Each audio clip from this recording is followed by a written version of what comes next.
E aí, jovem, tudo bem com você? Espero que sim, que você esteja ótimo. A aula de hoje é sobre cinética química. Então, olha, a primeira coisa é o conceito. É a parte da química que estuda a rapidez das transformações. Tem reação química extremamente lenta, como por exemplo a formação do diamante, né?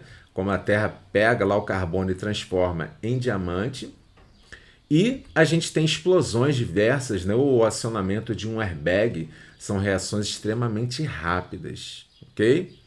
E aí, olha, na reação química, os reagentes formam os produtos, os reagentes vão ser consumidos e os produtos são formados. Isto costumeiramente vem representado num gráfico, né? Então a gente começa com uma concentração alta de reagente, ela vai diminuindo com o passar do tempo e os produtos começam do zero e vão ser formados à medida que os reagentes vão sendo consumidos, ok? E é dessa forma que a gente mede a variação da velocidade de uma reação. Tá? A gente pode medir em função de qualquer reagente ou produto. Então, colocamos aqui uma reação genérica, onde um reagente A reage com B e forma aqui o produto C. E 3, 1 e 2 seriam os coeficientes estequiométricos dessa reação. E aí a gente pode calcular a velocidade dessa reação em função do A, do B ou do C. Como que a gente calcula isso? Fazendo aqui uma variação da quantidade. A quantidade pode ser mol, pode ser concentração mol por litro, pode ser massa em gramas, tá? Isso não é fixo. E em relação aqui ao tempo, que pode ser em segundos, minutos, horas, dias, depende da velocidade da reação, né?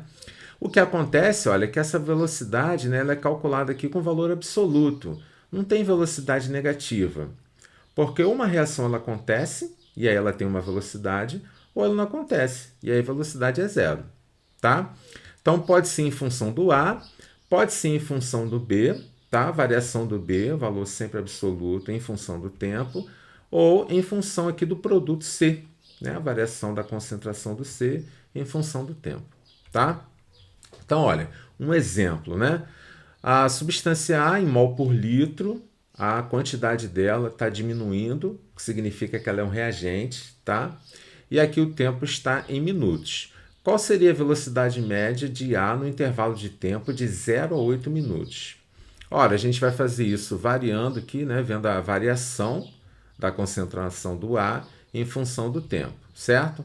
Então, olha, o tempo seria final, né, 8, inicial de 0, tá? 0 a 8. E no tempo 8 eu tenho aqui a concentração do A 0,8, né? Menos a concentração inicial no tempo 0, 12,8. Dessa forma, fazendo essa continha, tá? Que é o valor absoluto, tá? Porque senão vai dar negativo, né? E aí, no caso aqui, olha, 12 dividido por 8, a gente vai ter 1,5, né, mol por litro minuto, tá? Então, a concentração em mol por litro, dividido pelo tempo em minuto, mol por litro minuto. Beleza? É simples, não tem muito mistério não, tá? E aí, olha, uma outra coisa que a gente pode ver é o seguinte, olha, como que a gente poderia calcular a concentração na velocidade média do B no mesmo intervalo de tempo? Sendo que eu não tenho informação sobre o B, só tenho informação sobre o A, tá? Então a gente pode ver isso através da relação estequiométrica dos reagentes e produtos. Eu sei a do A, mas não sei a do B, mas eu sei a proporção entre eles, né? Então olha, a gente pode calcular isso, olha, fazendo esta proporção aqui, olha. Do A é de 3 para o B, que é de 1, né? E o C também pode entrar nessa história também. A gente pode ver a do C aqui, né, que seria de 2, tá? Poderíamos calcular também a velocidade em função aqui do C. Ok? Só com essa relação aqui. Então, olha, calculando a do B, né, é 3 para 1, tá? Então, olha, a gente já calculou a do A, né, 1,5 mol por litro minuto. Então, é só substituir, tá? A proporção é de 3 do A para 1 do B. Então, substituindo esse valor aqui, a gente vai ter 0,5 mol por litro minuto, né? 3 vezes menor aqui, certo? Então é isso, não tem muito mistério, tá? Vamos no exemplo aqui, um outro exemplo, uma questão real, né? Considere a equação aqui, 2 do NO2 mais 4 do CO, formando aqui N2 mais 4 de CO2. Admita que a formação do N2 tem uma velocidade média constante, igual a 0,05 mol por minuto. A massa de CO2 em gramas formada em 1 hora é... Olha, essa questão tem várias coisinhas aqui para a gente tomar cuidado, né? Então, olha, a velocidade é a do N2, 0,05 mol por minuto, tá? E ele está pedindo a massa do CO2 em gramas, formada em 1 hora. Então, temos aqui uma questão de tempo, né? E uma questão aqui de unidade, que está em mol, e a gente vai ter que usar grama, tá? Então, olha, a primeira coisa que a gente vai fazer é ver essa questão aqui da velocidade com as relações estequiométricas, tá? A estequiometria da reação está aqui, né? Do NO2 é 2 para 4 do CO para 1 do N2 para 4 do CO2. O dado da questão foi sobre o N2, então a gente vai trabalhar com o N2 e a pergunta foi sobre o CO2. Beleza? Então, olha, o CO2 no caso, olha, a relação é de 4 para 1, né? Quer dizer, de 1 do N2 para 4 do CO2, tá? Então, a velocidade de formação do CO2 vai ser 4 vezes maior do que a do N2, certo? Tá aqui, ó, 1 para 4. Então, ok, substituindo o valor que ele me deu lá na questão, né? Foi de 0,05 mol por minuto. 4 vezes maior que isso vai ser 0,2, né, mol por minuto, tá? 4 vezes 0,05, 0,2 mol por minuto. Ok, então olha só, finalizando agora, né, com aqueles detalhes, né, de unidade de tempo e de mol e massa. Beleza, então olha só, qual é a massa do CO2, massa molar, né? O carbono é 12 vezes 1, tem 1 carbono, e o oxigênio é 16 vezes 2, tenho 2 oxigênios, tá? Massa molar do CO2, 44 gramas por mol. Ok. Então, olha, 44 gramas em 1 mol. Se eu formei ali 0,2 mol do CO2, qual vai ser a massa? Então, nesse caso, fazendo essa continha, né? X vezes 1x e 44 que multiplica 0,2. Eu vou ter 8,8 gramas por minuto. Estaria pronto, só que a questão pediu em 1 hora.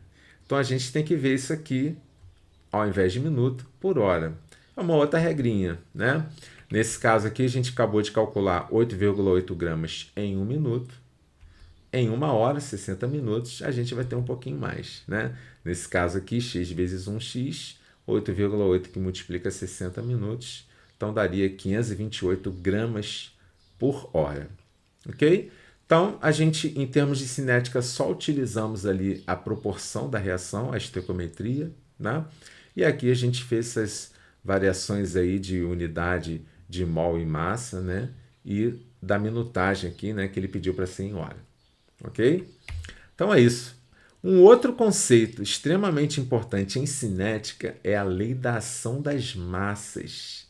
Essa lei é extremamente importante e ela vai ser vista em outra matéria também, que é o equilíbrio químico. Certo? Então, olha, a velocidade de uma reação é proporcional ao produto das concentrações em mol por litro dos reagentes elevados a expoentes. A velocidade da reação só depende do que acontece com os reagentes.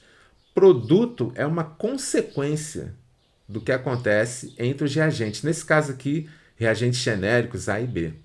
Tá? Então, a velocidade da reação só depende dos reagentes. E aí eles vão ser elevados, as quantidades de A e B vão ser elevadas aos expoentes, tá? Que expoentes são esses, né? Então, olha, a equação de Goldberg-Vage vai trabalhar com isso, certo? Então, a velocidade de uma reação vai ser o produto da constante K. Essa constante é uma constante de velocidade, ela é determinada experimentalmente e cada reação tem a sua, tá? Normalmente são valores tabelados que a gente consulta, ok?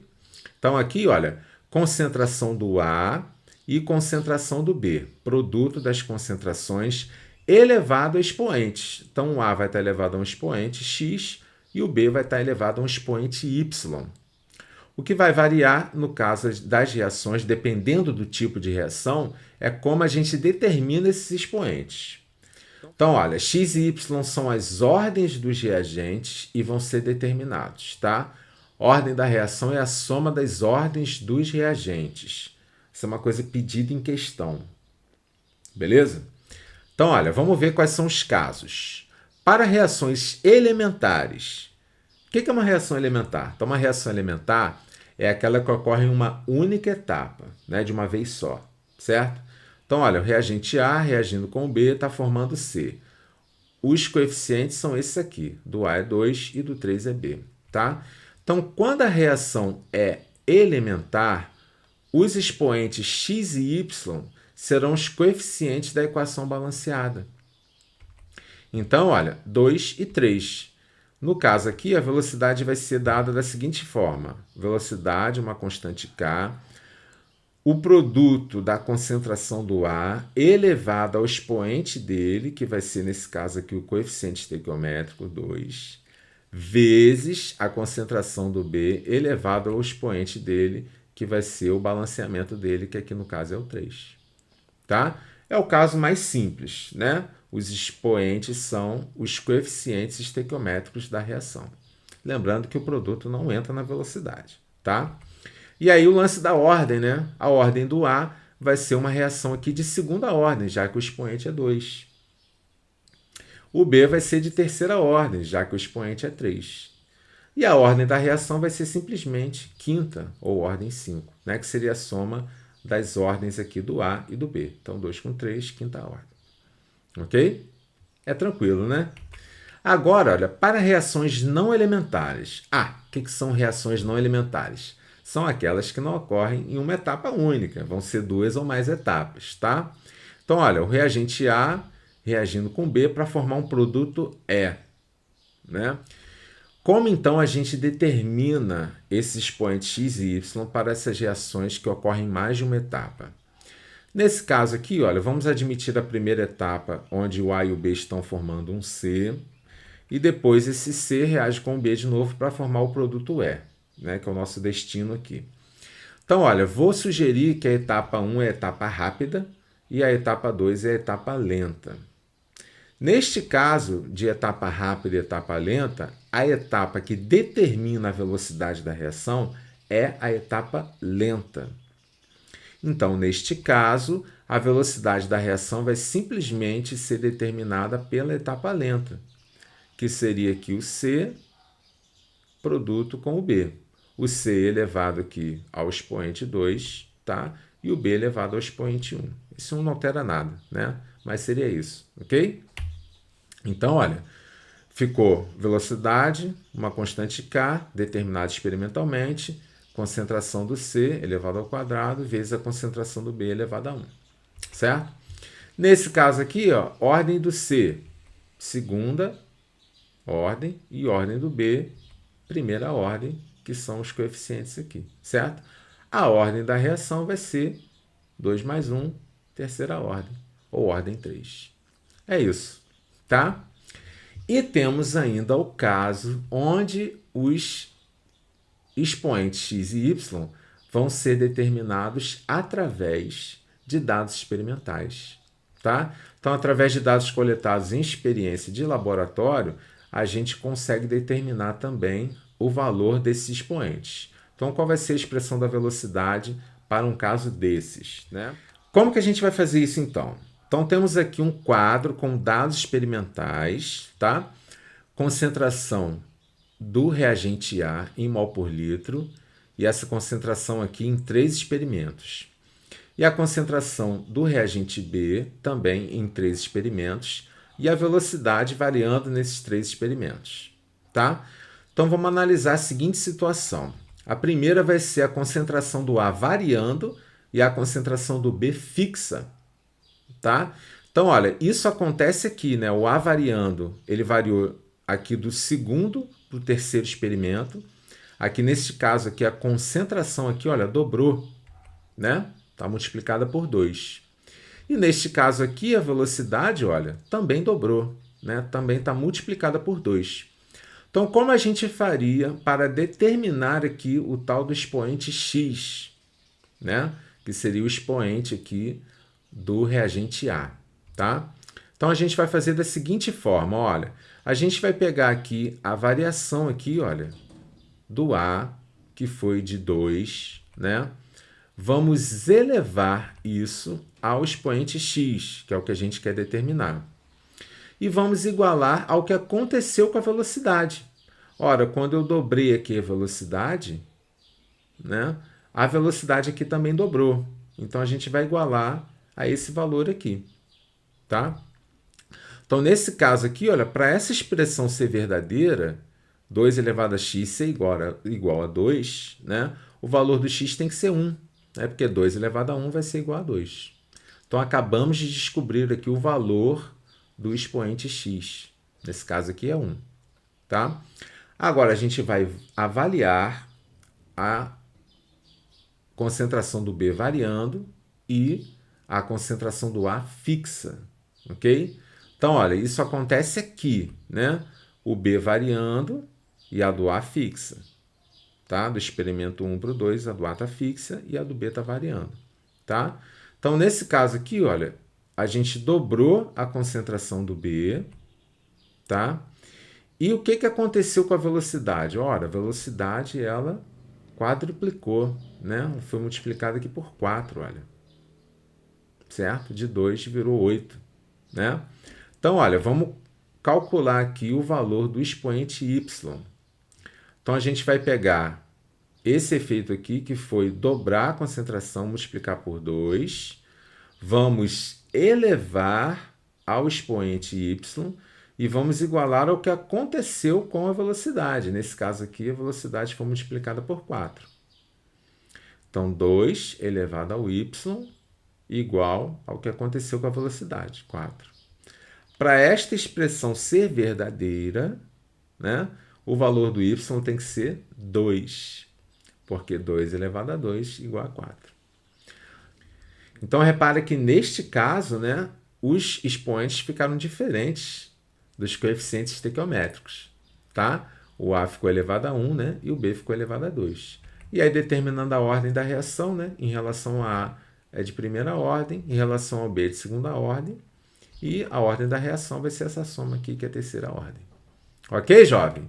Espero que vocês tenham entendido. Se ficou alguma dúvida, dá uma reassistida aí. Pode fazer alguma pergunta no comentário se você desejar assim, ok? E a gente se vê na próxima aula, que é sobre fatores que influenciam a velocidade das reações, ok? Não percam essa aula. Grande abraço, fiquem com Deus e até a próxima.